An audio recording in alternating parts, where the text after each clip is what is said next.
ఈ సిట్యువేషన్ని గమనిస్తూ ఉంటే ఒక 70 ఏళ్ళ మనిషి సార్ చెప్పండి అని వచ్చి మైక్ పెట్టాడు ఇక్కడ. తన్నక ఏం చేస్తాడు? మళ్ళీ వాడిని ఏదన్నా అంటే మీడియాపై దాడి. ఇట్లా ఉంది పరిస్థితి. నువ్వు క్రిటికల్ సిచ్యువేషన్స్లోకి వెళ్ళి నువ్వు మైకులు పెట్టడం ఏంటి? నీకు అక్కడ ఏమన్నా ఎదురు దెబ్బ తగిలితే వాడిని నెగిటివ్ చేయడం ఆ సిచ్యువేషన్ని కూడా చాలా తప్పది. ఇప్పుడు కూడా అదే జరుగుతుంది. ఫిష్ వెంకట్ గారి దగ్గరికి ఎవరో మీడియా వెళ్ళారు ఫస్ట్ కనుక్కుందామని. వాళ్ళ అనుమతి ఇవ్వాల. లేదండి ఐసీయూలో ఉన్నారు, వెళ్ళడానికి కుదరదు. అనుమతి ఇవ్వాల. వీళ్ళకి దొరకని అనుమతి ఇంకో ఛానల్కి దొరికింది.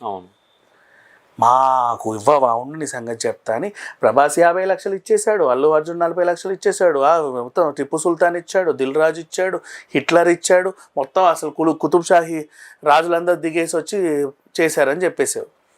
ఇప్పుడు సాధారణంగా ఎవడన్నా అరే పాపం మన ఫిష్ కంటెంట్ బాగాలేదంట 5 లక్షలు పట్టుకొని వెళ్దామంటే పర్లేదన్నా ప్రభాస్ అన్న చూసుకుంటాడు.